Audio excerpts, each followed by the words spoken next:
Hey everybody out there, this is Seto, and today for you guys I'm going to be profiling a new build of Blue Eyes White Dragon. So as you guys know on the channel throughout the years, I've profiled for you standard Blue Eyes White Dragon decks, Blue Eyes Chaos Max, and I would profile for you guys Blue Eyes Invoke if I had Makabas and Invocations.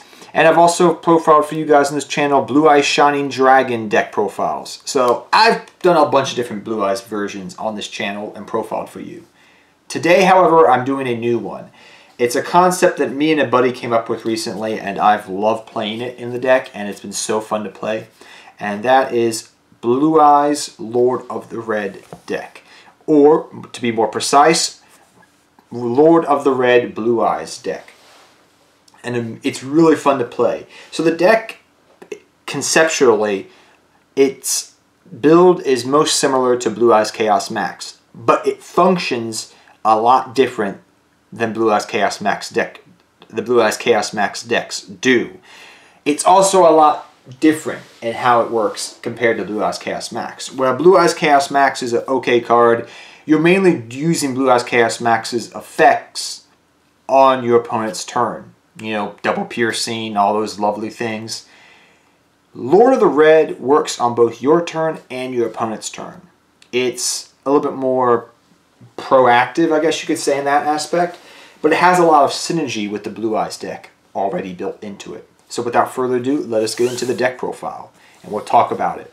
So first off, we run our 3 Lord of the Red, pretty staple in the deck.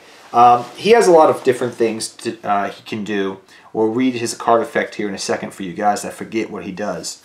But the first thing I want you to take of note is he is a level 8. 1, 2, 3, 4, 5, 6, 7, 8. Now, because he's a level 8, he works with a particular spell card that you guys should all know if you play Blue Eyes White Dragon, correct? Return of the Dragon Lords. So what you can do is you can banish this from the graveyard when your Return of the Dragon Lords is engraved, to protect him. So he has some built-in protection, quote-unquote, if you banish your Return of the Dragon Lords from your graveyard. So that already is one of his synergies. If he gets clunky in your hand, you know what you can do? You can trade him away and draw 2 cards. So more trade-in fodder. Great. Now let's read his card effect for you guys that do not know. You can ritual summon this card with Red Eyes Transmigration, which we run in the deck. Once per turn, during either player's turn, when a card or effect is activated, except Lord of the Red, you can target 1 monster on the field. So this is once per turn during either player's turn. Once per turn during either player's turn, when a card or effect is activated except Lord of the Red, you can target 1 set spell or not set. You can target 1 spell/trap card on the field, destroy it. And forgive me, I put set into that text. That is incorrect. It just says you can destroy 1 spell or trap. You can target 1 spell or trap, which is amazing. So you can destroy monsters and you can destroy spells and traps. That's a pretty dang good effect. even if it's a targeting effect, that's still pretty good for a monster. So you see the synergy it has with the Blue Eyes deck already built into it. So let's continue on with the deck profile now. Next up, you run your standard Blue Eyes, because even though Lord of the Red is kind of quote-unquote your boss monster, in quotations there, you run your standard Blue Eyes engine for the most part. So you run your standard Blue Eyes pretty much. I love this rarity. I'm so happy I was able to pick this up because of the reprints. But you have your standard Blue Eyes White Dragons you run in the deck. Pretty straightforward there. Next up, you run your 3 Alternative Dragon. Pretty standard. Now, the one cool thing about Alternative in this deck is, I believe it was something called Rules of the Ancients. It allows you to special summon a level 7 or 8 normal monster from your hand. I know about 2 years ago, doing National season, Billy Brake was talking about running that card in the deck because it could help out, because once you used Alternative, you had sometimes a dead Blue Eyes White Dragon in hand. And while that is true, and I've thought that was a pretty good idea in concept for back then, the thing is, this deck kind of can function like that. So what I mean by that is, you can go Melody, search these 2 cards out, all right? So you searched them out, You special summon your alternative by revealing your Blue Eyes White Dragon. Special summon, all right? Now, if you have already in your hand your Lord of the Red, all right? So I already have Lord of the Red in hand with his Red Eyes Transmigration to Ritual Summon. So Blue Eyes is dead in my hand, all right? Because I already used it to special summon the alternative. What you can do is with this, you can go, okay, well, alternative, pop your card, Ritual Summon, send Blue Eyes to grave, wherever he goes, bring out, and now I have my Lord of the Red and Blue Eyes alternative. And guess what? I haven't even done my normal summon yet. So I can normal summon my Sage with the Eyes of Blue. I mean, these are different scenarios I'm trying to give you. So you can go normal summon Sage, go into your Spirit, and now you have Spirit Dragon with a Lord of the Red on the field. That's pretty dang good in my opinion, but it's just one of the better plays of the deck that you can possibly do, which is really nice. We also run one Blue Eyes Spirit Dragon. Now, I don't run more of this because Lord of the Red, I'm usually popping back row with Lord of the Red. And Spirit Dragon, while he is good, I don't like him as a more than a one-of in the deck. You could run two if you wanted to, but sometimes I'm even taking this guy out for side decking when I'm going into tournament play for like Ghost Ash and Winter Cherries, Ash Forehead, if the nickname for her, as you guys know, and other cards you can take out for, depending upon my matchup, that is. But I do like it as a one-of in the deck, but you don't need two in this build of Blue Eyes White Dragon. Next up, we run our 3 White Stone of the Ancients, which is pretty standard, and your 1 White Stone of Legend. This is pretty standard to run in any Blue Eyes deck. You can pitch them to graveyard to get their effects through Melody of the Wakened Dragons, Cards of Consonance, and also Dragon Shrine. So different things you can do with this guy. It's pretty straightforward. So yeah. Next up, we run our 3 Sage with the Eyes of Blue. Your searcher for the deck, he can search out Effect Veiler, which is really good in the deck, which I'll talk about in a second. You can search out your White Stone of Legend and your White Stone of Ancients. So multiple different things you can search out. Now, the reason Effect Veiler is very useful in this deck is because some people will try to bait out your Lord of the Red. So they'll try to bait out Lord of the Red's effect, by trying to use a very powerful effect, so they bait you out. And then what you can do is if they try to use another monster effect to destroy it, you can go Effect Veiler. So that's a nice little reason that sometimes Effect Veiler is good to run in the deck, but overall it's Effect Veiler, it's searchable. Might as well run it because it's a one-of because it's searchable. So we also run your 1 Effect Veiler like I was talking about and my 1 Max C.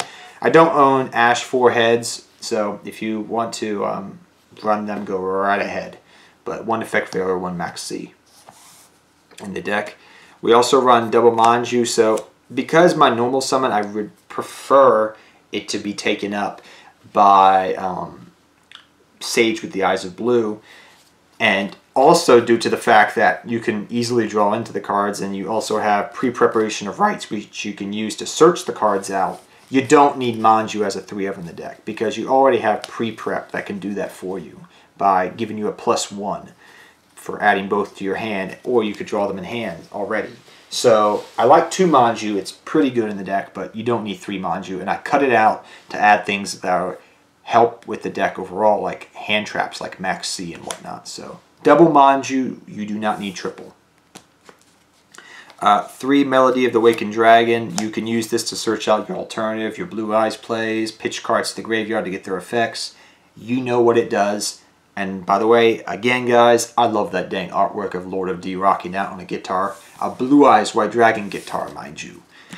Next up, 3 Trade-in, pretty standard, and your 1 Cards of Consonance. Pretty standard Blue Eyes lineup right there for you guys.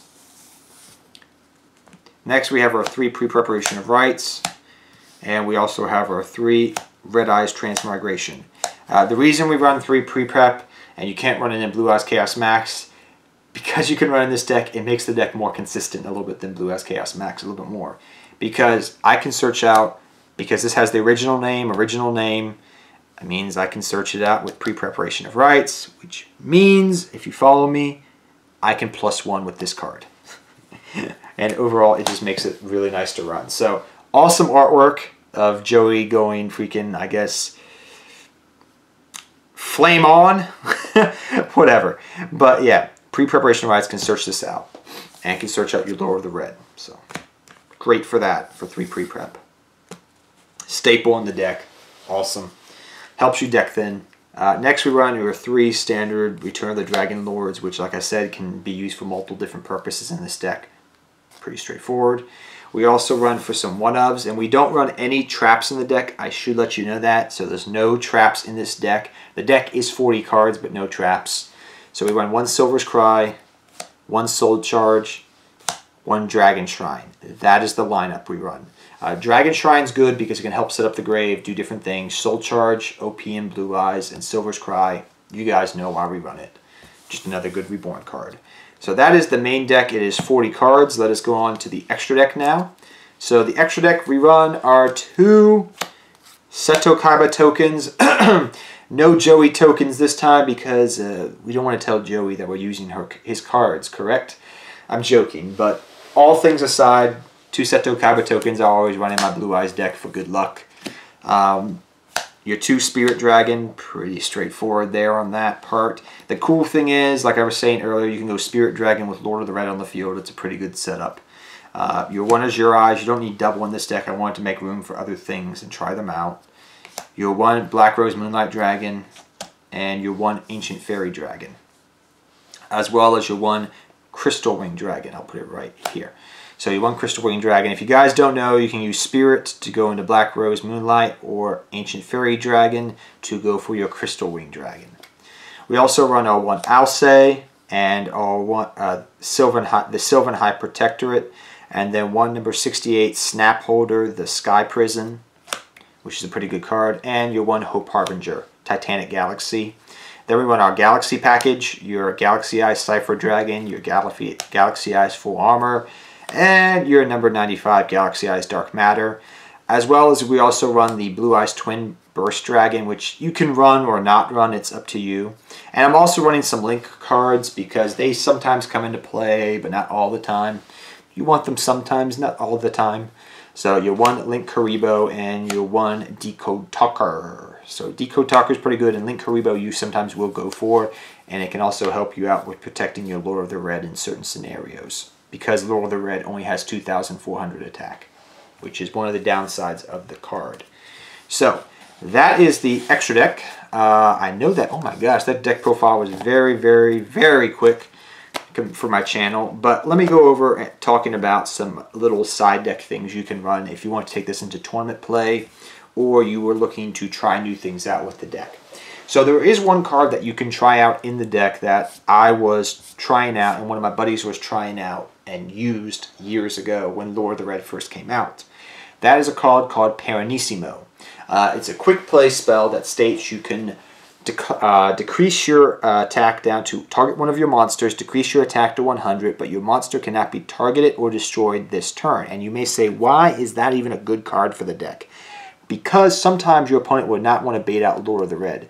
They'll try to bait it out or not even use their effects that turn, so Lord of the Red cannot be used as an effect. But Piranissimo can help trigger Lord of the Red and also add protection to Lord of the Red. So you can special summon your Lord of the Red in defensive position, depending upon the matchup.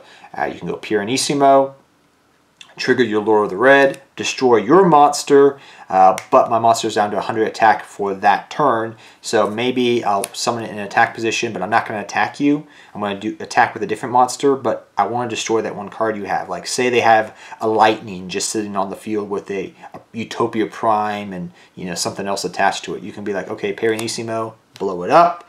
All right, Lord of the Red, you're down to 100, but when my opponent's turn comes around, you'll be back to 2,400. So there's some tech cards out there that I'm trying to talk about that you can run in the deck, actually. If you give me 1 second, I can show you Piranissimo. So this is Piranissimo right here. It's a quick play spell. You can read it on the screen if you want to. That's the card I was talking about. You can try it out. There are other cards that have come out since then that you can try out in the deck if you wanted to. But that is just one of the cards that is a tech card you can try out. You can also side in your basic stuff like your Ghost Ash Girls and things of that nature, like Ghost Ash and Winter Cherries, Ash Forehead, as I like calling her sometimes. So there's different cards you can run in the deck for facing certain matchups, you know, like your XYZ barriers and everything else that you would use to face against the meta. If you're going against pendulums at locals right now, because Magician Pendulums and Electrum Knight, you can run, you know, your Pendulum Hate. So there's a bunch of different things you can do. You just gotta know your matchups, but that's a different story. But that's how the deck is. If I was going to play around with anything, is maybe run another Dragon Shrine in the deck, maybe add upstarts, I don't know. But the deck functions pretty well on its own, pretty good right now. But I just want to talk about some of those tech cards you can try out in the deck and a little bit about the side deck. But till next time, guys, take care, have fun dueling, good luck dueling. Please leave a like on this video if you enjoyed it, and please subscribe to the channel if you want more awesome videos. So I'll see you guys next time, and good luck dueling to all of you. I'll see you guys next time. Take care, everybody. Good luck dueling to all of you.